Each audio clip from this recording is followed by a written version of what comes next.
경제와 정의를 다 잡는 KBS 홍사훈 기자. 경제 정보를 이렇게 재미있게 알려드리는 프로그램은 홍사훈의 경제쇼 플러스뿐입니다. 네, 안녕하십니까. 홍사훈의 경제쇼 플러스. 저는 경제와 정의를 다잡는 홍반장 KBS 기자 홍사훈입니다. 최근 경기 침체 우려 속에 안전자산으로 꼽히는 금의 인기가 굉장히 높습니다. 중국과 싱가포르 등 여러 나라 중앙은행이 금을 꾸준히 사들이면서 금값이 앞으로도 더 오를 것이다, 이런 얘기 계속 나오고 있습니다. 그래서 오늘 경제쇼 플러스에서는 왜 금이 이렇게 다시 주목받고 있는지 좀 자세히 살펴보겠습니다. 골드플레이션 이 책의 저자 조규원 작가 나오셨습니다. 안녕하세요. 네, 반갑습니다. 처음 뵙겠습니다. 네, 너무 반갑습니다. 굉장히 젊으시네. 네.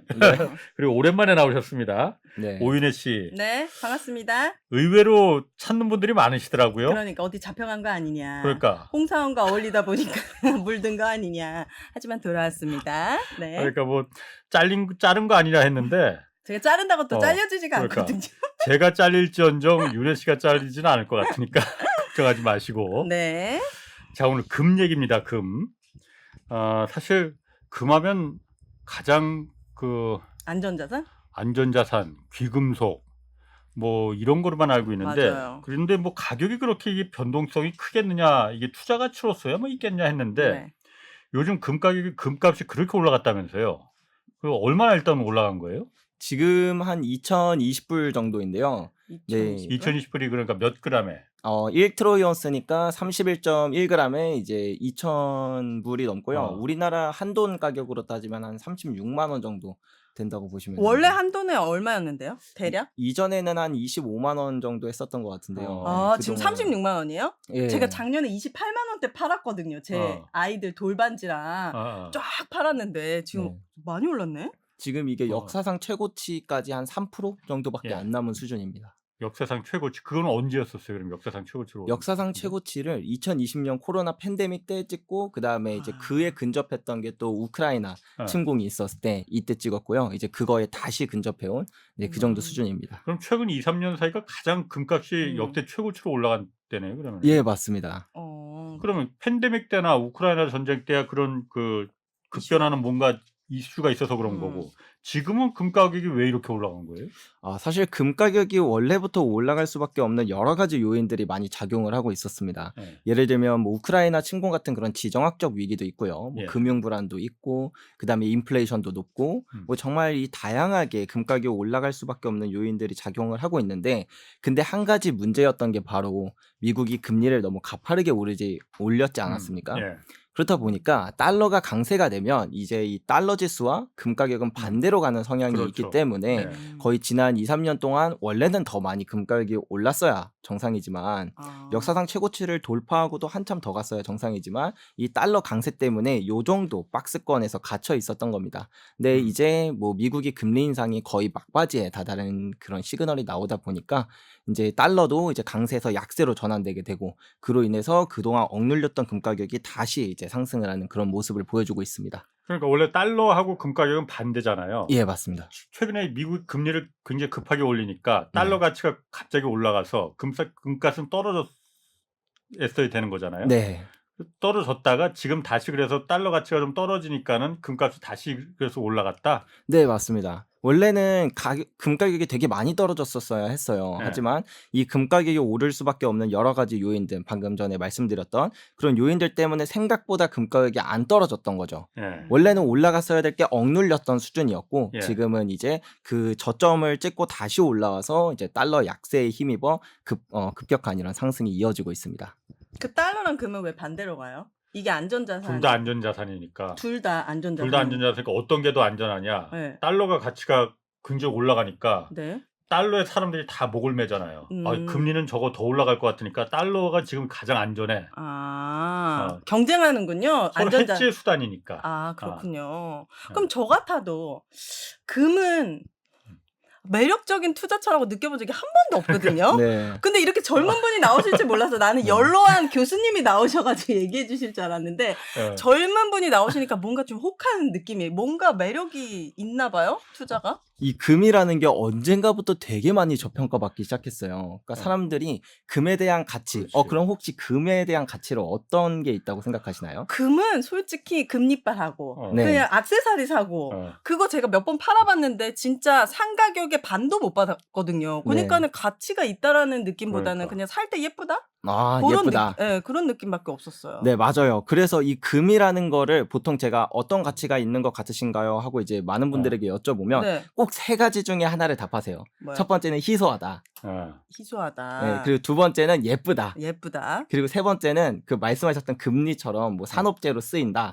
이 세 가지를 말씀하시는데 사실 금은 이런 것도 물론 가치 중에 하나죠. 근데 금의 본질적인 가치는 사실 이게 아니에요. 근데 이 진짜 금의 본질적인 가치에 대해서 네. 알려주는 사람이 없다 보니까 그동안 음. 사람들이 이 본질 외에 다른 것만 바라봐서 이 금이 그냥 뭐 예쁘고 좀 희소한 거면 뭐 얘가 뭐 그렇게까지 대단한 자산이야 이렇게 생각을 하다 보니까 이제 이렇게 간 건데요. 네. 금의 본질적인 가치에 대해서 한번 말씀을 드려볼게요. 네. 우리가 엄청 과거에는 네. 물물 교환을 했었잖아요. 그쵸? 네. 근데 그렇다 보면은 예를 들면은 그 당시에 제가 뭐 딸기 농사를 지고 있었다고 치겠습니다. 네. 그러면 딸기 농사를 해가지고 이제 딸기를 많이 수확을 했어요. 네. 창고에 아주 가득 쌓아놨어요. 그러면 저는 뭔가 부자가 된 기분이겠죠? 네. 네. 근데 이 딸기는 시간이 지나면 언젠간 썩잖아요. 그쵸. 그러면 주인의 입장에선 뭔가 되게 불안할 거예요. 네. 나는 지금은 부자고 뭔가 넉넉해도 미래의 나, 1년 뒤에 나에게만 생각을 해도 이 부를 전달해 줄 수가 없으니까요. 예. 그래서 과거부터 인류는 나의 부를 미래의 나에게 혹은 미래의 음. 나의 자식에게 계속 이전해 줄 수 있는 그런 수단을 찾았어요. 네. 근데 이제 그것이 바로 돈이라는 건데요. 돈은 거래 수단이 되기도 하지만 또 이제 가치 저장의 수단이 되기도 해요. 네. 이 두 가지 수단으로서 쓰여야 되는데 이 두 가지 수단으로서 쏘이려면 네 가지 조건이 필요합니다. 조건이요. 네, 네. 첫 번째로는 한정성. 음. 왜냐면 한정- 달러는 계속 찍어내잖아요. 근데. 네. 그러니까 그래서 가치가 요즘 떨어지고 떨어- 있죠. 그러니까. 그래서 이 한정성이 한정성? 왜 중요하냐면요. 네. 예를 들어서 한번 우리가 소금으로 생각을 해볼게요. 소금. 네, 소금을 이제 창고에 가득 쌓아놨어요. 그리고 100년이 지났는데 네. 인간이 기술 문명이 발전해서 소금을 막 찍어내면 가치가 푹 떨어질 거 아니에요. 네. 그러면은 이제 이걸 지켜본 모든 사람들은 야, 저 사람 소금 자산으로 엄청 모아놨다가 지금 완전 알거지 됐대. 네. 야, 우리는 소금 돈으로 절대 쓰지 말자. 이렇게 네. 생각하게 되겠죠. 네. 네. 그래서 인간이 만들어낼 수 있거나 아니면 지구상에 이미 너무 많은 그런 물질들은 애초에 돈으로서 사용을 할 수가 없게 되는 거죠. 네. 아주 지금 과학적이고 논리적인 이야기를 가는 거예요. 그래서 이제 그 다음으로는 불변성이 있습니다. 변하지 않는 거. 네, 뭐 딸기 썩고 뭐 아니면 다른 금속들은 또 부식되기도 하고 하잖아요. 음. 그럼 시간이 지났을 때 나는 이게 가치가 있어서 가지고 있었는데 점점 가치를 잃으니까 가치를 온전히 미래의 나에게 전달해 줄 수가 없겠죠. 네. 그래서 마지막 이제 그 다음으로 세 번째는 안전성. 안전성. 네, 뭐 독성이 있다던가 폭발의 위험이 있다던가 뭐 그런 방사능 거 물질이 없죠, 있다던가 음. 네, 이런 거 안 되겠죠. 네. 마지막으로는 이제 분할성. 이게 분할? 되게 중요한데요. 그 다이아몬드도 썩지도 변하지도 않고 되게 희소하잖아요. 네. 아, 근데 이 반으로 나눌 수가 없구나. 아, 그래요? 다이아몬드는. 맞아요. 금은 자르면 되지. 네. 그게 중요한 거구나. 화폐로서. 다이아몬드는 안 되는 거예요? 그렇죠. 그리고 이제 오. 다이아몬드를 만약에 화폐로 쓴다고 예를 들어서 가정을 하면요.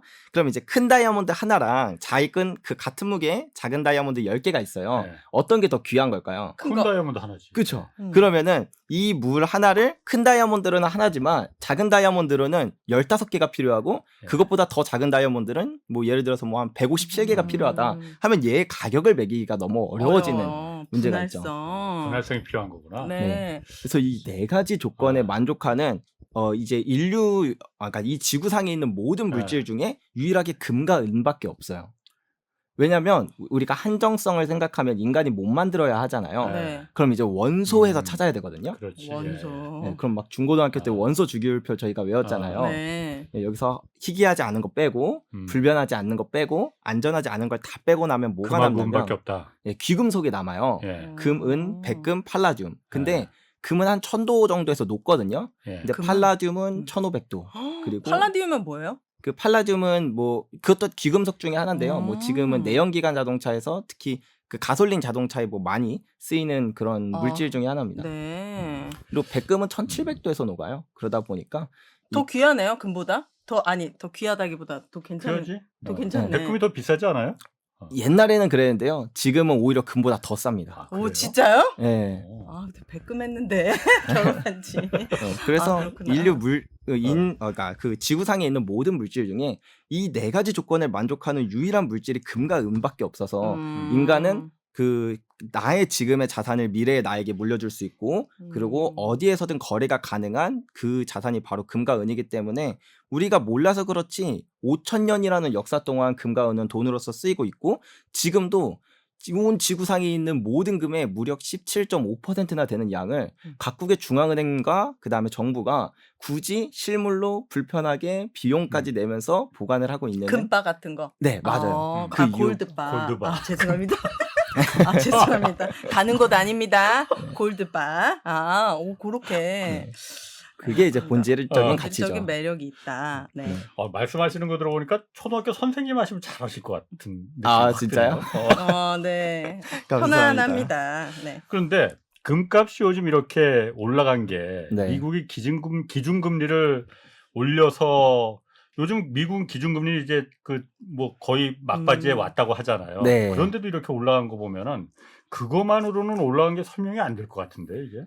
사실 금 가격은 아주 예전부터 네. 이미 상승 추세가 시작이 되었었어요. 네. 그러니까 우리가 금 가격이 언제 오르는지도 정확하게 알 수 있는 지표들이 있거든요. 네. 예. 금 가격에 가장 큰 영향을 미치는 요소가 딱 2가지예요. 실질 금리와 이제 생산량이라는 건데 그냥 사실 우리가 되게 쉽게 생각해 보면은 금을 사람들이 언제 찾으실 것 같으신가요?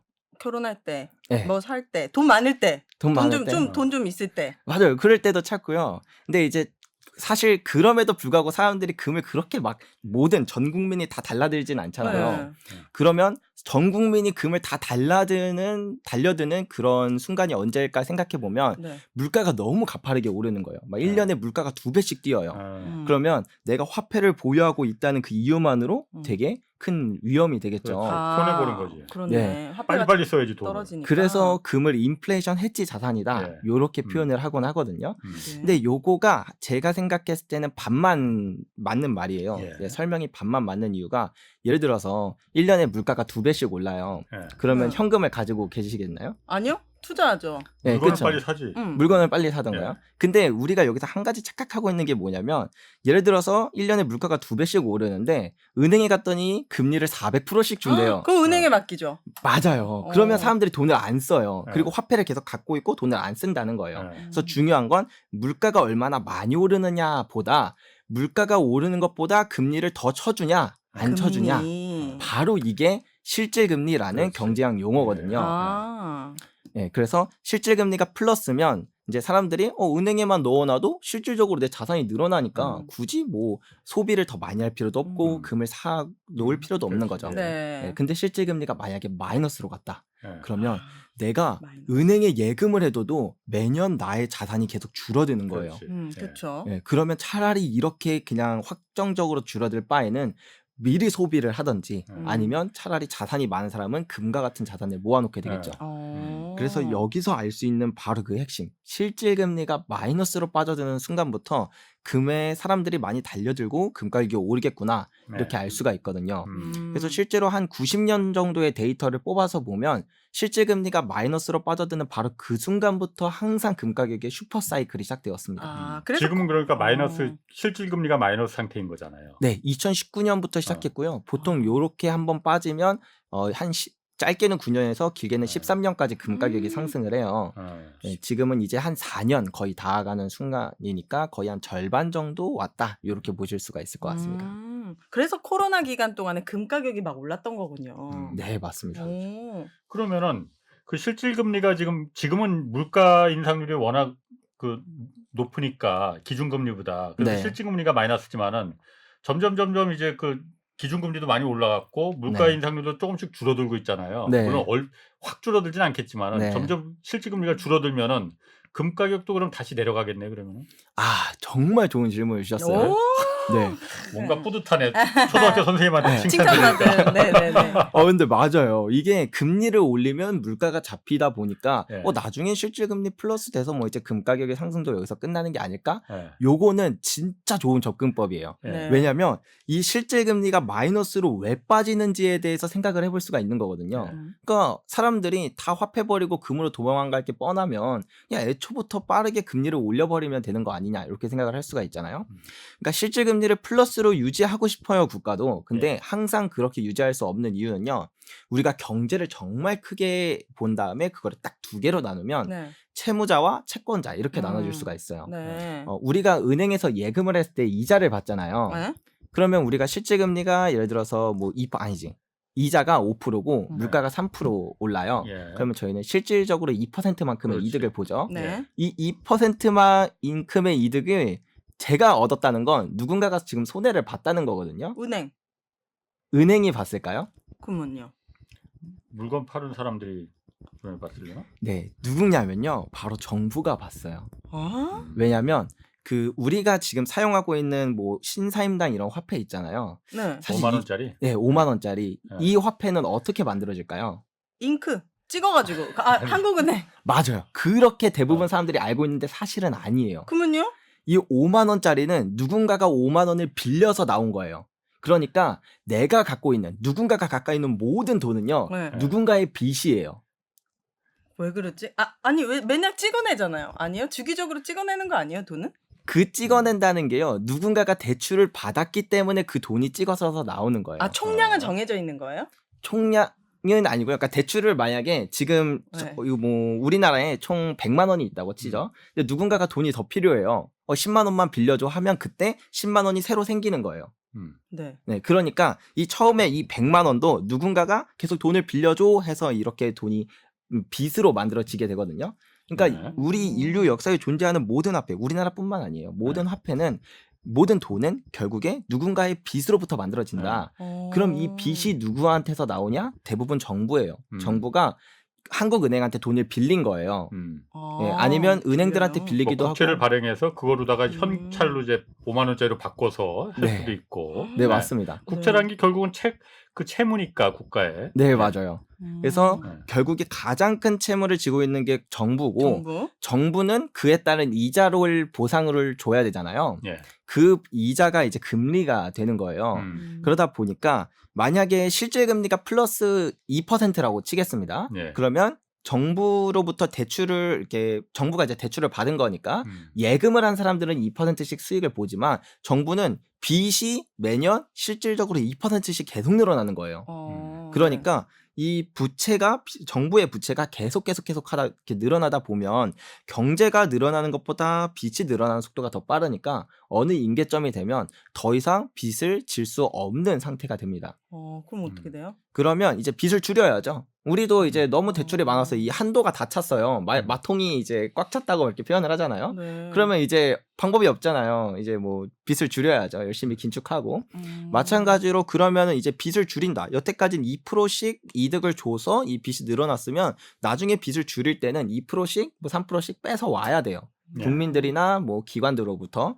그렇기 때문에 이 시기가 반드시 찾아오고 이 시기가 이제 또 한번 찾아온 거예요. 그래서 정부는 인플레이션을 잡아야 된다라고 말은 하지만 사실 정부 입장에서 인플레이션은 정말 필요한 거고. 빚을 자동으로 까주는 거니까. 예. 그래서 이거는 소리 없는 세금이다라고 경제학에서는 얘기를 해요. 그렇게 인플레이션을. 얘기해요. 네. 신기한 원리를 알았어요. 신기하네. 뭐 알았죠, 뭔가. 나는 원래 알고 있었어. 그래? 표현을 못 하겠는데 뭔가 신기한 돈의 원리군요. 인플레이션이 그래서 정부로서는 빚이 많은 국가에서는 자동으로 100원의 화치가 100원의 빚이 있었던 게 정부가 네.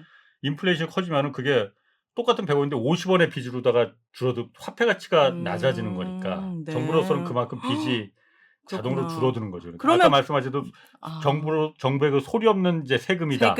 라고도 이제 얘기를 빨리 하는 거죠. 잡을 수도 있지만 이 속도를 조절할 수도 있겠네요. 세금을 더 걷게 만들려고. 네, 맞습니다. 근데 금 얘기하다가 왜 여기까지 왔지? 그런데? 당신이 질문해가지고 좋은 질문, 근데 좋은 답을 얻었습니다. 아, 그럼 금 투자 어떻게 해야 됩니까? 금 뭐 사서 뭐 해야 됩니까? 골드바? 아, 금 투자는 이제 주식이랑 다르게 뭐 이렇게 투자하는 방법이 정말 다양해요. 다양해요? 예, 그래서 오. 뭐 몇 가지 방법을 이제 설명을 드리면 가장 대표적으로는 자 말씀하신 금바, 네, 금바 예, 사기. 금바를 그거 얼마 나 정도예요? 오늘 금바 아주 신선했어. 진짜 궁금해. 그거 딱 네모나잖아요. 네. 영화에도 많이 나오고 그거 하나에 얼마예요? 아, 그 영화에 나오는 건 네. 보통 이제 한 12.5kg쯤 하니까 한 10억 조금 넘어갈 겁니다. 한 11억 정도. 12.5kg이면 내 손바닥만 한 정도 되는 거 어느 정도 가늠을 못 하겠네. 한 이 정도 되는 것 같아요. 손바닥 두 개? 예, 이 정도. 이렇게 들어야 될 정도. 네. 근데 이제 10억. 우리나라에서 좀 거래되는 것 중에 큰 사이즈는 1kg인데요. 그게 한 손바닥 요 정도 되는 것 같아요. 1kg. 손바닥 반만한 거. 네. 1kg 이건 뭐 1,000만 원?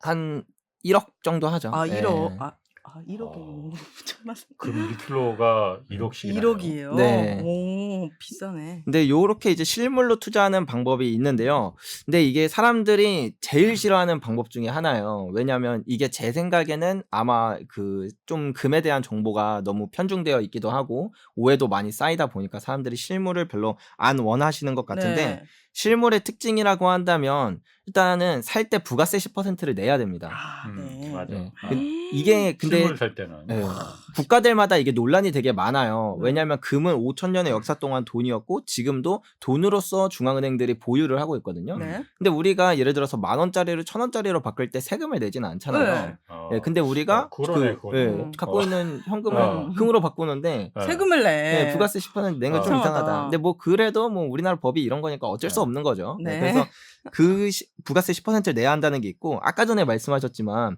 살 때랑 팔 때 가격이 다르죠. 너무 달라요. 네, 그런 문제 때문에 사람들이 굳이 실물로 투자하기는 좀 그렇다. 음. 그렇게 많이 말씀을 하시는데요. 근데 꼭 이렇게 하지 않고 투자할 수 있는 방법도 있습니다. 뭐죠? 예, 실물을 분명히 사고 실물을 파는데 네. 부가세도 안 내도 되고 살 때 팔 때 가격 차이가 없는 방법도 있어요. 뭐예요?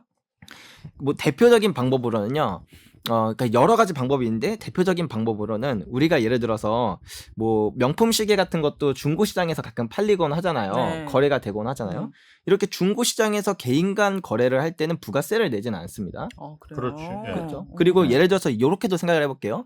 금이 살 때는 31만 원인데 팔 때는 29만 원이에요. 네. 그러면 팔고 싶은 사람은 29만 원보다만 비싸게 팔면 좋고 사고 싶은 사람은 31만 원보다만 싸게 싸게. 사면 좋으니까 30만 원? 맞아요. 그 중간 가격에서 어. 거래가 되거든요. 그럼 부가세도 없고 살 때 팔 때 그 가격 차이도 없으니까 네. 내가 사자마자 지금 당장 팔아도 손해 보는 게 없는 거예요.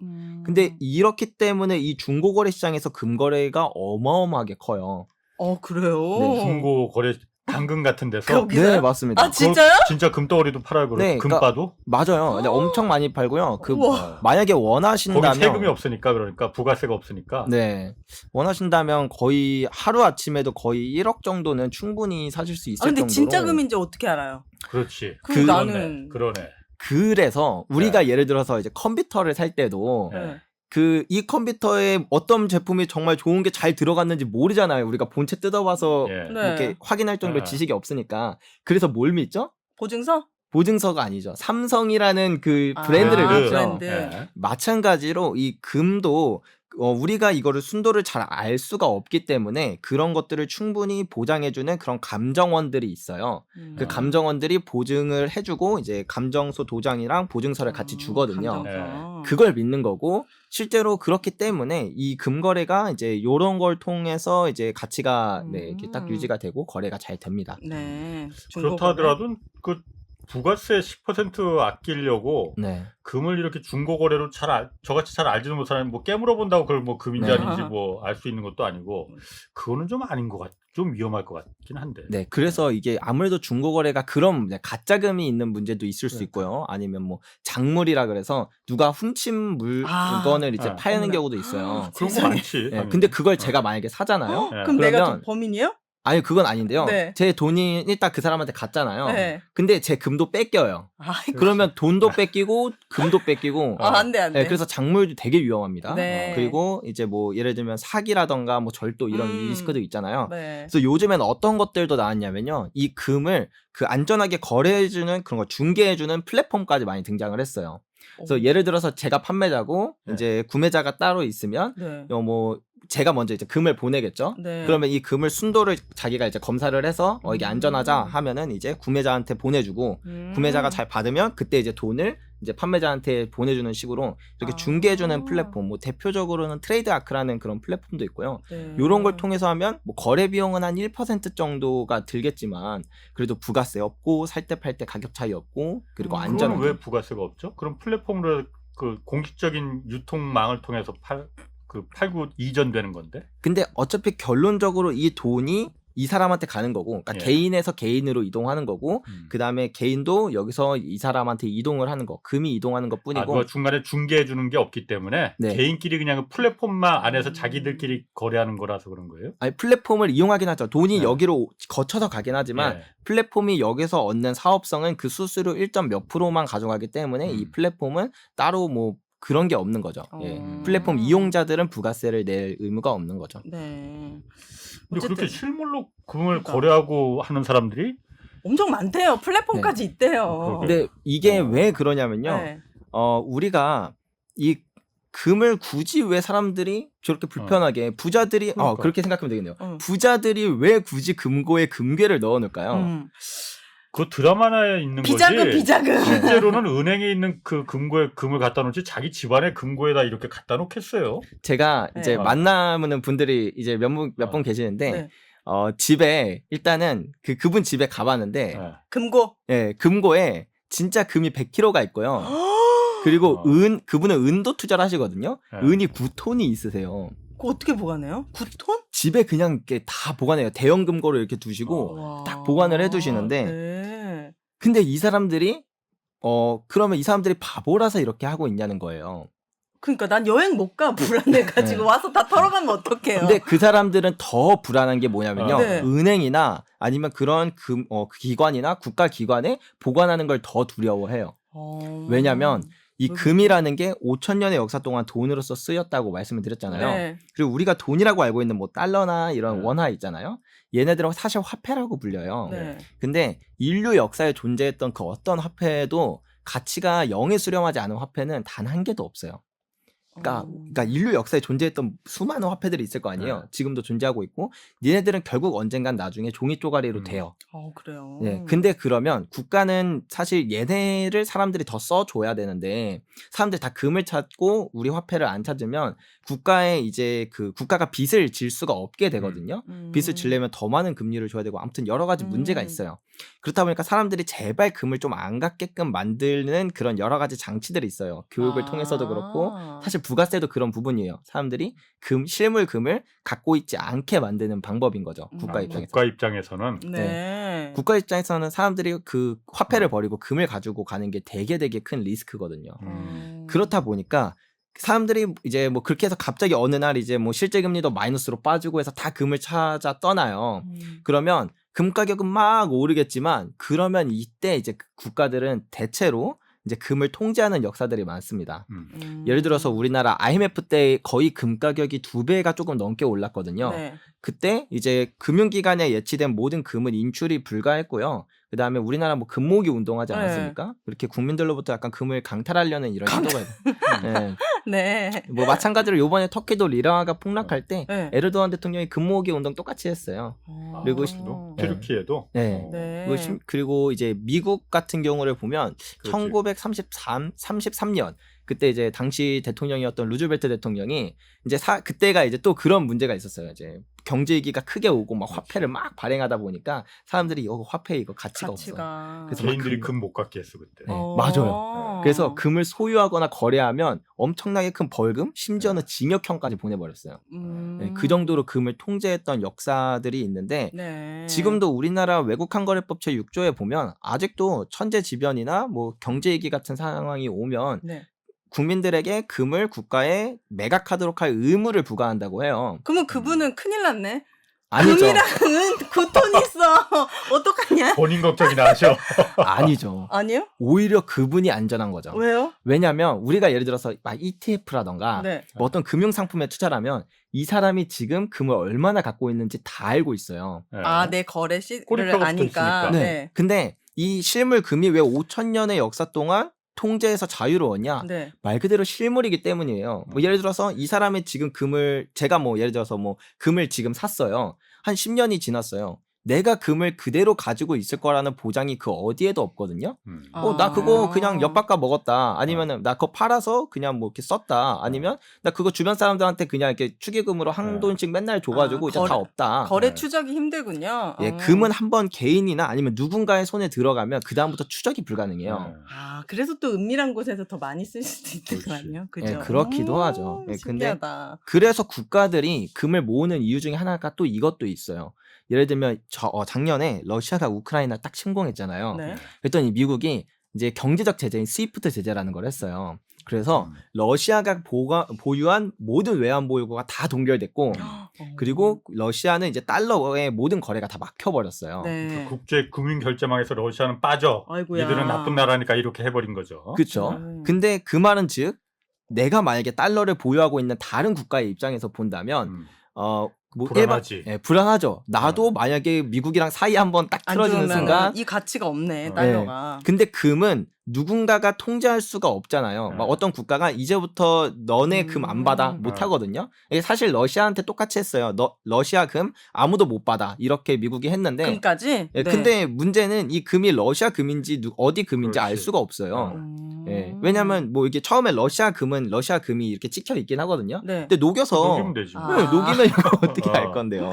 신기하다. 그게 이제 이게 5,000년 역사 동안 그런 역사가 있고 그래서 국가도 그러고 심지어 개인들한테도 그렇기 때문에 이런 통제에서 자유로울 수 있어서 실물이 가치가 있는 거라고 생각합니다. 예. 안전할 그래서 수 각국이 다 금을 갖다 일정량을 확보하려고 한다. 그런 문제 때문에. 아니 그러면은 네. 요즘 보면은 그 중국도 그렇고 특히 중국도 그렇고 그 금 엄청 막 모으고 있거든요. 네. 그래서 이제 금값이 더 올라간 것도 있는 중국? 이유가 있는데 네. 각국 중앙은행들이 왜 그렇게 금을 사들여요? 그러면은 중앙은행들이 금을 사들이는 이유는 이제 두 가지 정도라고 볼 수가 있어요. 네. 일단은 제가 아까 전에도 말씀드렸지만 실질 금리가 마이너스면 이제 그 채권자 그러니까 돈을 빌려준 사람이 이제 손해를 보는 거잖아요. 네. 그런데 이제 그 우리가 흔히 외환 보유고에 달러가 있다라고 생각을 하는데 실제로 달러가 있진 않아요. 그러니까 미국한테 돈을 빌려주고 그 국채를 받고 있거든요. 그렇죠. 미국 국채로. 네. 예. 그럼 이 국채라는 건 이자를 받게 되는데 이 이자보다 물가 상승률이 더 높아서 달러의 가치가 떨어지는 게 더 예. 크네? 예. 이러면 얘네들 입장에서는 채권 투자자들은 그게 손해예요. 그러니까 외환 보유고에서 국채를 갖고 있을 이유 자체가 없어져서 일단 첫 번째고요. 네. 그리고 두 번째는 아까 전에 말씀드렸던 대로 이제 뭐 러시아 이런 전쟁 같은 걸 보면서 네. 나는 안전자산이라고 믿고 있어서 달러를 갖고 있었던 건데 더 이상 안전자산이 아닌 거예요. 네. 안전자산이라면 내가 조금 뭐 미국이랑 사이가 틀어졌다고 하더라도 내가 조금 뭘 한다고 하더라도 얘는 나를 지켜주는 안전한 자산이 돼야 되는데 전혀 안전한 게 아닌 거죠. 네. 그렇다 보니까 이거 우리 더 이상 달러를 갖고 있는 것 자체가 엄청나게 큰 리스크다. 빨리 어떤 부분에서라도 그런 어떤 통제에서도 자유로울 수 있는 걸 갖고 있어야겠다.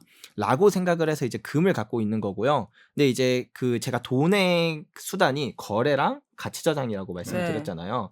거래할 때 금으로 거래하기엔 되게 불편하잖아요. 예. 그래서 일단은 달러에서 좀 벗어나자. 그래서 이걸 탈달러 현상이라고 얘기를 하거든요. 네. 그래서 뭐 위안화라던가 뭐 아니면 뭐 브라질 리라화라던가 뭐 아무튼 리아라라던가 뭐 그런 다른 화폐들도 많이 쓰려고 노력을 하고 있고 근데 이제 생각을 해보면 아니 미국 달러도 저 정도인데 위안화를 내가 갖고 있는다고 이게 안전할까? 또 아니거든요. 결론은 금이네. 그냥. 네, 금밖에 없는 거죠. 그래서 이제 금으로 이동하고 있습니다. 아니 그러면은 근데 지금 언뜻 드는 생각은 네. 지금 그래서 그런 이유로 인해서 많은 나라들이 금을 막 확보했잖아요. 특히 중국이 엄청 중국 인민은행이 금 확보를 엄청나게 했대거든요. 네, 금값 굉장히 올랐잖아요. 네. 폭등했잖아요. 네. 중국의 국부는 굉장히 그럼 득을 많이 받겠네 그러면은. 그랬을 가능성이 크긴 하죠. 이제 중국이 네. 공식적으로는 금을 한 2,000톤 조금 넘게 보유를 하고 있어요. 네. 근데 이 중국이 이제 이전부터 해오던 그런 이제 하나의 메커니즘을 좀 보면 네. 얘네들이 비공식적으로 금을 어마어마하게 모으고 있다라는 그런 증거들이 되게 많거든요. 예. 그래서 아주 보수적으로 보면 중국이 한 4,000톤을 보유하고 있고 정말 조금 좀 더 크게 보면 얘들이 28,000톤을 보유하고 있다고 분석하는 전문가들도 있어요. 야, 차이가 너무 많이 나는데. 그러니까 네. 아니 중국이 네. 금이라는 거는 채굴을 해가지고 네. 이렇게 가공하는 거잖아요. 그리고 그렇지. 좀 이게 한정적일 것 같은데 그렇지. 중국은 그럼 어디 금 나오는 금광 같은 걸 캐내는 거예요? 아, 예리했어요. 아니 계속 아니, 나오잖아. 그건 네. 별로 그렇게 예리한 질문은 아닌데. 아니, 왜냐면 사람들이 진짜 잘 모르고 있는 게 네. 세계에서 가장 큰 금 생산국이 바로 중국이에요. 아 진짜요? 어. 그리고 세계에서 거의 5위 안에 드는 금 매장량을 가지고 있어요. 네. 또 중국이. 중국이요? 그래서 근데 웃긴 게요. 중국이 그렇게 금을 많이 캐면 수출을 옛날에 되게 많이 했거든요. 한 2000년 전까지만 해도 많이 했는데 네. 한 2002년부터는 수출 자체를 전면 금지시켰어요. 금을. 그래서 단 1g도 수출을 안 하는데 네. 그 모든 중국에서 생산되는 모든 금은 다 중국 이제 국고로 들어가거나 아니면 네. 민간에서 거래가 되는 거예요. 네. 플러스 알파로 오히려 해외에서 그것도 모자라서 더 금을 계속 사옵니다. 네. 공식적으로도 사오고 비공식적으로도 사온다는 그런 것들이 되게 많이 보여요. 그러면 네. 중국은 어떻게 보면 자국 내에서 세계에서 가장 큰 금 생산국인 그 금을 생산해서 보유하고 있고 대단하네. 또 사오고 있고 거의 금에 미친 나라다라고 느낄 정도로 어마어마하게. 그럼 중국은 싸우고 아니겠지만 내가 산 땅에 금이 나와요. 네. 그러면 이 금은 다 내 겁니까? 채굴 내가 내 비용 내 가지고 하면은? 그렇겠죠. 당연히 그럴 것 같은데 근데 중국에서는 통하지 않죠. 네, 중국에서는 다 나라 거예요. 네, 통제가 되기 때문에 좀 통하지는 않는데 네. 그건 잘 모르시는 네. 것 같아. 네, 아무튼 잘은 모르겠습니다. 직접 채굴한다 이거죠. 중국이 엄청난 금을 그렇지. 네. 보유하고 네. 있고. 네. 근데 요즘 보면은 그 금이라는 게 이제 그 해지 수단으로 그 위험 회피 수단으로 많이 가장 마지막 해지 수단이 금이다 하지만은 요즘 또 비트코인 가상화폐 요즘 뭐 가상화폐가 워낙 핫하긴 핫하죠. 한데 네. 비트코인이 금을 대신할 수가 있습니까? 이런 질문을 제가 정말 많이 받아요. 그렇죠. 네, 아무래도 그 비트코인이 디지털 금이다 이렇게 불리는데요. 제가 아까 전에 돈에는 4가지 조건이 있다고 말씀을 드렸잖아요. 네.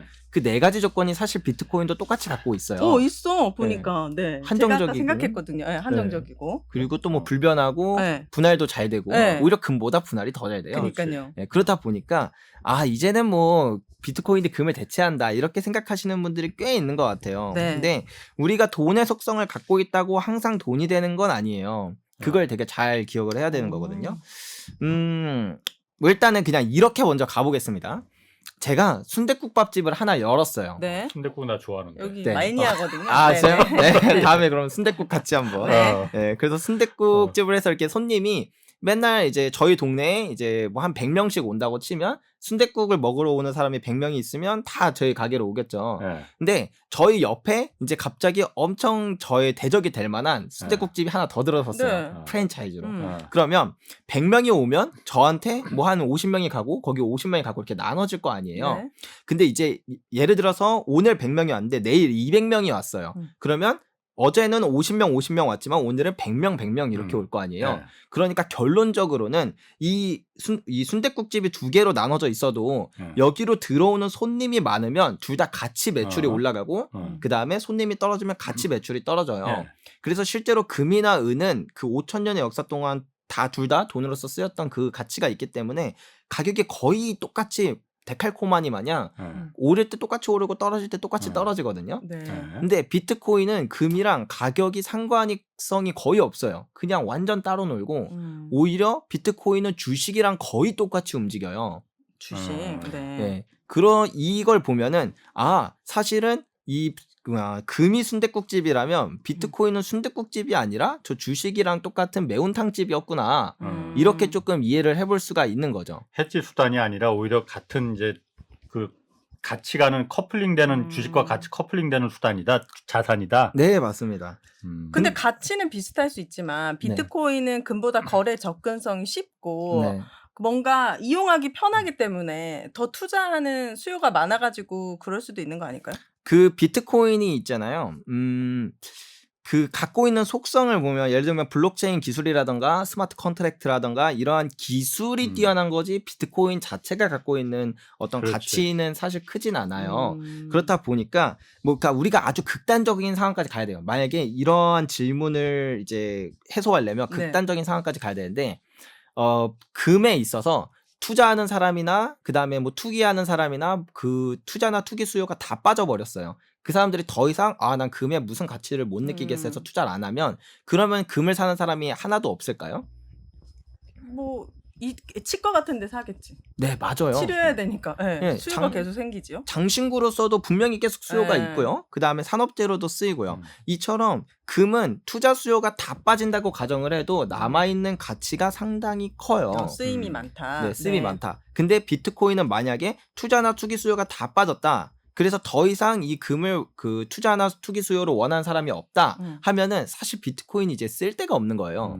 네, 그래서 이 가치적인 측면으로 보면 비트코인이 금을 뛰어넘을 수 있다. 비트코인은 어떻게 보면 사실 이 비트코인이 갖고 있는 가장 큰 가치는 믿음이에요. 믿음. 네. 종교야? 네. 아 진짜요? 왜냐면 내가 이 어. 비트코인을 지금 갖고 있는데 나중에도 내가 원하는 시기에 언제든지 누군가가 사줄 거라는 그 믿음이 있기 네. 때문에 가격에. 네. 네. 그 믿음이 있기 때문에 비트코인을 보유할 수가 있는 거거든요. 네. 근데 우리가 아까 전에 제가 화폐를 말씀을 드렸잖아요. 우리가 쓰는 이 신사임당이나 이런 화폐는 이게 갖고 있는 유일한 가치는 믿음이에요. 그렇지. 네. 국가에 대한 믿음. 맞아요. 중앙은행에 대한 믿음. 네. 내년에도 이 화폐를 쓸 수 있을 거라는 믿음. 그쵸. 내년에도 크게 내 자산 가치가 떨어지지 않을 거라는 그 믿음. 예. 근데 그 믿음은 인류 역사에서 단 한 번도 배신하지 않은 적이 없다. 예. 배신을 했다. 네, 결국엔 다 종이 쪼가리가 되고 모든 화폐는 다 사라져요. 예. 지금 이 달러도요. 100년 뒤를 볼까요? 있을 가능성이 제로에 가까워요. 헉, 진짜요? 예. 그럼 뭐가 나와? 그러면 우리가 반대로 생각해 보죠. 네. 100년 전에 달러가 있었을까요? 없었어요? 달러 있었어요. 이건 근데 있었지. 지금이랑 달러가 그렇지. 달라서 지금 달러를 가지고 100년 전으로 가도 못 쓰고 100년 전 달러를 지금 가져와도 못 써요. 그러니까 화폐의 형태가 계속 바뀌는 거죠. 네. 그럼 국권 신권 바뀌듯이 바뀌는 거 아니에요? 근데 국권과 신권을 쓸 수가 있잖아요. 네. 근데 쓸 이거는 수도 없게끔. 화폐의 가치가 0에 수렴하는 순간이 반드시 찾아와요. 신기하네. 네. 내가 사는 동안은 그런 날이 안 오잖아. 근데 금이 네. 그러면은 지금 딱 들었을 때는 결국에는 네. 돈을 많이 모아가지고 금바 같은 거 하나 사는 게 안전하다 이런 느낌이 드는데 네. 그러려면은 솔직히 좀 투자했을 때 힘들잖아요. 좀 그래서 쉽게 저같이 모르는 사람들은 어떻게 투자해야 됩니까? 저도 입문자분들이 사실 처음부터 실물 투자를 하는 걸 권하지는 않아요. 왜냐면은 이게 나 처음인데 막 무슨 뭐 어디서 뭘 해야 되고 너무 복잡하니까 네. 차라리 내가 처음에는 이제 조금 더 쉬운 방법으로 접근하셨으면 좋겠다라는 생각에 네. 제가 추천드리는 방법은 KRX 금시장이라는 게 있는데요. KRX요? 거래소. 네. 이게 일반적으로 많은 분들이 사용하는 게 ETF를 투자를 많이 하더라고요. 금도 ETF가 있군요. 그럼. 네. 금 ETF를 많이 하는 이유 자체가 이게 주식 어플에서 쉽게 주식처럼 투자할 수 있으니까 많이 하시는데 네. 근데 KRX 금시장도 똑같아요. 그 주식 어플에서 똑같이 주식 투자하는 것처럼 사고 팔 수가 있어요. 네. 근데 이게 KRX가 뭔지부터 설명을 드리면 네. 한 2014년쯤에 이제 정부가 금거래를 좀 양성화하자. 워낙 이제 시장이 너무 많았으니까. 예. 그래서 그 양성화하자는 취지에서 한국거래소에서 출시한 금시장인데요. 이제 우리가 예를 들어서 뭐 8만 원을 내고 이제 그 주식 어플에다가 이제 매수 버튼을 누르면 실물 금이 한국 예탁원으로 이렇게 보관이 되고 그다음에 그 권리를 내가 갖고 있는 거예요. 그럼 예탁원에 실제 금바가 들어갑니까 그러면? 네, 들어갑니다. 어. 네, 그래서 근데 서류상으로만 이렇게 옮겨지고 그러는 게 아니고. 네, 실물이 옮겨진다고 하고요. 그리고 네. 그 실물을 직접 제가 인출 받을 수도 있어요.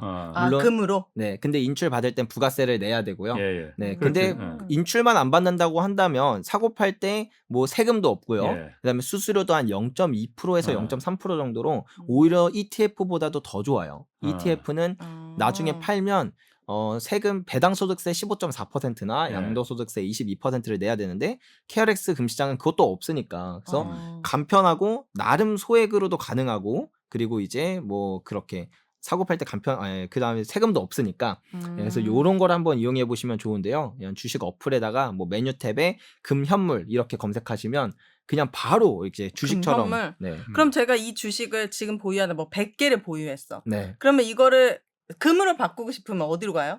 거기서 이제 실물 인출을 할 수 있는 탭이 따로 있을 거예요. 아니면 증권사를 전화해야 되는데도 따로 있긴 하더라고요. 네, 그렇게 하면은 이제 뭐 부가세만큼을 빼고 해주던지 아니면은 내가 그걸 더 입금하면은 부가세의 인출 수수료 얼마 해서 이제 금으로 바꿔줘요? 네, 금으로 가져다 줍니다. 오, 그 회사가 망할 일은 없는 거예요? 그 국가에서 하는 거니까요. 아. 네. 그리고 실물이 한국예탁원에 보관이 되니까 뭐 예를 들어서 국가가 망한다고 하더라도 그 실물은 내 권리잖아요. 물론 이 권리를 국가가 지켜주냐 이거는 뭐 잘 모르겠지만 신기하네. 그러면 그 금도 그 쓰신 책에 보니까 네. 가을이 금의 계절이라고 하셨다고 그래요? 하더라고요. 왜 네, 그러지? 네. 왜 가을이 금의 계절이에요? 결혼을 많이 하니까. 맞아요. 아 진짜? 아 진짜요? 네, 맞아요. 그럼 어. 다이아몬드여야 되는 거 아니에요? 아 다이아몬드만 할 수 없지. 같이 금이랑 묶어서 하잖아요. 결혼. 아유, 네, 이게 저도 그냥 이제 여러 가지 논문을 찾아보다가 네. 금의 가을 효과라는 이제 그런 논문이 있더라고요. 네. 그래서 그 논문을 이제 보다 보니까 이제 이상하게 가을에 금 가격이 자꾸 튀어오르는 현상이 있다. 네. 그래서 그 현상이 왜 그럴까에 대해서 이제 분석을 해보면 두 가지 요인인데요. 네. 첫 번째는 이제 모든 경제 위기, 모든까지는 아니에요. 많은 경제 위기들이 대체로 가을쯤에 많이 일어나요. 뭐 2008년 글로벌 금융위기, 뭐 IMF, 뭐 3분기쯤에. 네, 맞아요. 그런 요인이 하나 있어서 이제 그렇다 보니까 이제 그쯤 되면은 불안해서 이제 금으로 옮긴다. 이게 있고 두 번째가 바로 그 결혼 시즌이에요. 진짜. 네, 근데 우리나라 같은 경우에는 결혼할 때 금을 많이 하는 편은 아닌 것 같아요. 그래요? 근데 인도나 중국이 어마어마해요. 아, 그러니까 맞아. 이 수요가 폭증을 하니까 그때 이제 생산량이 그때 갑자기 막 늘릴 수는 없거든요. 네. 생산량은 똑같은데 갑자기 여기서 수요가 폭증하니까 이제 금가격이 한번 튀어오르는 그런 현상이 있다. 요렇게 이야기를 하더라고요. 인도나 중국도 그럼 가을에 결혼을 많이 하나 보죠? 그러면? 네, 그리고 이제 축제 기간도 그때 많이 몰려 있다고 하는데요. 뭐 그런 축제 때 저도 이제 인도의 문화를 잘은 모르겠지만 네. 인도의 그 축제가 이제 가을에 좀 몰려 있어서 그래서 그때 금의 수요가 폭증한다고 합니다. 저희 사촌 언니도 중국에서 결혼했는데 네. 저희는 그냥 반지 귀걸이 하잖아요. 거기는 금 거북이, 어. 찌, 목걸이 엄청 두꺼운 금 금송아지. 금 거북이가 있던데. 네. 그런 거 다 봤더라고요. 그래서 그래서 저는 당연히 가짜겠지. 근데 진짜 금이더라고요. 네. 그 수요가 나오는군요. 네. 논문을 쓸 필요가 없어. 저같이 직관력이 있으면 맞아요. 왜 연구합니까? 결혼 그 때문에. 전쟁이 터질 때도 이 금 가격이 폭등한다면서요, 그러니까. 단기적으로는 그런 현상들이 많이 일어나요. 일단 우크라이나 사태 때도 이제 거의 최고점 수준까지 갔었고요. 그다음에 뭐 예를 들면 우리나라 한국 전쟁, 6.25 전쟁 때도 금 가격이 단기적으로는 좀 상승을 했었고, 그다음에 옛날에 뭐 미국의 걸프전 이럴 때도 상승을 하긴 했어요. 근데 장기적으로 보면 사실 그게 큰 의미가 있진 않아요. 왜냐면 이 웬만한 전쟁이라는 게 되게 국지전이잖아요. 이게 일부 국가나 뭐 일부 도시 약간 요런 데서만 일어나다 보니까 세계 경제에 미치는 영향이 생각보다 그렇게 크진 않아요. 크진 않아요. 근데 이게 만약에 전이 돼서 약간 세계 전쟁까지 이제 퍼졌다 하면은 금 가격이 어마어마하게 치솟습니다. 그렇겠지, 그거는. 왜냐하면 그러니까 사람들이 두려워서 금을 찾는 것도 있겠지만 국가가 이 전쟁은 이기기 위한 싸움이잖아요. 내 모든 걸 걸고 싸워요. 막 대출 있는 대로 다 끌어다 쓰고 뭐 국민들 약간 좀 이렇게 노역시키되 뭐 이제 화폐를 막 어마어마하게 발행해서 아무튼 막 그렇게 모든 수단과 방법을 안 가리는데 그 말은 즉 모든 국가의 화폐의 가치가 무차별적으로 떨어진다는 거예요. 빚도 많이 늘어나고 돈도 어마어마하게 생성되니까 그래서 이 화폐에 대한 가치가 어마어마하게 떨어지는 걸 해지하기 위한 금 수요가 폭등을 하죠. 저 왠지 북한에 금이 엄청 많이 저장되어 있을 것 같은 느낌이 들어요. 왜냐하면 거기는 항시 전쟁을 준비해야 되고 이런 거래 같은 걸 다 막아버렸잖아요. 그러니까 어디 채굴이 된다면은 김정은 북한에도 금광 많이 있을 텐데. 있을 것 같은 어. 지역적인 느낌이 있으니까. 근데 문제는 그 금을 채굴할 수 있는 기술? 기술이, 그러니까 우리가 금이 어려워요? 요 얘기도 그럼 한번 해드리면 좋을 것 같아요. 제가 아까 전에 금의 그 슈퍼 사이클을 알리는데 이제 두 가지 신호가 있다고 했었죠. 금의 실제 금리와 이제 생산량 이렇게 말씀을 드렸는데 네. 이 생산에 대해서 한번 말씀을 드려볼게요. 네, 궁금해요. 네, 우리가 뭐 경제학에서 얘기할 때는 수요와 공급에 의해서 가격이 결정된다고 네. 하잖아요. 네. 근데 실제 금리가 마이너스라는 것은 사람들이 금을 찾는, 그러니까 수요의 측면에서 바라본 거고 이 공급의 측면으로 한번 바라보면 이제 우리가 이제 금을 어떻게 캐나 하면은 뭐 이제 일반적으로 생각하는 게 그 곡괭이 들고 그냥 광산 가서 캐면 네. 되는 거 아니냐. 아니면은 이제 뭐 유튜버 보면은 이렇게 막 사금 이렇게 막 강해서 그렇지. 이렇게 아. 채취하는 분들도 계세요. 네. 근데 실제로 그거는 아주 적은 양이고요. 예, 그리고 곡괭이 갖고 채굴하는 거는 우리가 너무 게임이나 그런 걸 많이 봐서 그렇다. 네, 그건 힘들 것 같아요. 네, 네. 근데 만약에 그렇게 금 캐는 게 쉬웠다면 금이 별로 희귀하지 않았겠죠. 네. 네. 금을 채굴하는 과정이 어떻게 되냐면요. 맨 처음에는 일단 그 탐사를 한번 합니다. 네. 탐사. 그래서 금이 어디에 많은가 이렇게 알아보고요. 네. 근데 이렇게 탐사를 했는데 이제 얘를 이제 채굴하는데 어느 정도의 우리가 비용을 써야 되는지 그리고 여기서 나오는 금의 양이 얼마 정도 돼서 우리가 수익을 얼마나 낼 수 있는지 이런 걸 계산을 하겠죠. 그렇지. 네. 그리고 나서 이제 뭐 괜찮은 그런 경제성 광산을 있는지. 그거를 이제 광산을 고릅니다. 네. 그럼 이제부터 캘 수 있냐? 네. 아니에요. 그러면요? 이제 왜냐하면 이 금광을 정말 오랫동안 캐야 돼요. 그러면은 인부들이 묵을 숙소라던가 뭐 금이 나올 철로라던가 이런 인프라를 먼저 깔아야 이제 채굴을 시작할 수 있거든요. 네. 이걸 깔고 그 다음에 채굴을 해요. 네. 그러면 이제 또 금이 나오는 게 아니에요. 그러면요. 예, 금이랑 뭐 구리, 납, 아연 이런 것들이 다 섞어서. 재련을 해야지. 네, 맞아요. 재련을 해야 돼요. 이 재련의 과정까지 거쳐야 이제 비로소 우리가 아는 그 금이 나와요. 어마어마하게 시간이 오래 걸려요. 대체로 일반적으로는 내가 지금부터 금 캐야지 딱 기업이 마음 먹으면 10년 뒤에 그 금이 나와요. 10년이요? 이게 근데 진짜 중요해요. 봐봐요. 이제 금 가격이 조금 올랐어요. 한 네. 20% 올랐어요. 지금 이제 막 금 엄청 캐면 돈 벌 것 같아요. 네. 이 마음을 가졌는데 10년 뒤에는 아. 금 가격이 얼마일지 모르잖아요. 네. 그러니까 기업들도 금의 공급을 함부로 늘리거나 함부로 줄일 수가 없는 거예요. 그래서 어렵네. 이 생산량을 300년치 데이터를 뽑아서 보면 오를 때도 내내 오르고 떨어질 때도 내내 떨어지는 특성이 있어요. 이렇게 추세가 되게 길거든요. 그래서 우리가 금 가격을 보면 금 가격도 오를 땐 내내 오르고 네. 떨어질 땐 또 내내 떨어져요. 네. 이게 바로 이 공급적인 특성 때문에 금 가격이 이렇게 움직이는 거다. 그러면 금 가격은 언제 오르냐? 당연히 공급이 줄어들 때부터 오르겠죠. 네. 그래서 실제로 1930년대 그리고 1970년대 그다음에 2002년 이럴 때가 금의 공급이 줄어드는 시기였는데 바로 정확히 그 시점부터 금의 거대한 상승이 시작됐거든요. 그리고 이 금의 생산이 줄어들기 시작한 게 바로 2019년부터였다. 네. 실질 금리가 마이너스로 빠져들었던 것도 2019년, 금의 생산이 줄기 시작한 것도 2019년. 그래서 이 슈퍼 사이클은 19년부터 시작해서 짧게는 9년에서 길게는 13년까지 유지되는 이 시기 동안 시기로 봤을 때 우리는 정중앙쯤에 와 있다. 이렇게 지금? 네. 지금이? 네, 그렇대요. 약간 혹했는데 얼굴. 네. 5년 남았어, 5년. 네. 그러게. 그러면은 지금이라도 그러면 지금 그 금에 대해서 투자를. 그래 그 개인 투자 말고 네. 네. 금광 막 이렇게 막 그 들어가고 이런 거는 네. 지금은 그런 시기가 아니에요. 그러면은? 어떤 금광이요? 10년 걸린다니까요? 아니 그러니까 나올 때까지? 그 금 가격이 내려가는 추세하고 네. 금광 사업자들이 이렇게 광산을 개발하고 이러는 시기하고 맞춰봤을 때는 네. 그런 시기하고는 매칭이 잘 안 돼요. 어차피 금광 기업의 주식은요. 금 가격을 거의 똑같이 따라가기는 해요. 그래서 금광 회사 네, 맞습니다. 주식. 네, 금광 회사의 주식 가격은 이제 금 가격을 거의 추종하는 편이긴 한데 근데 우리 여기서 그래서 대체로 만약에 예전이라고 생각을 했다면 이렇게 금의 상승 추세일 때 금광 회사에 투자했을 경우에 더 큰 수익을 내는 경우도 많이 있었어요. 근데 지금은 조금 한 가지 더 생각을 해봐야 될 게 뭐냐면요.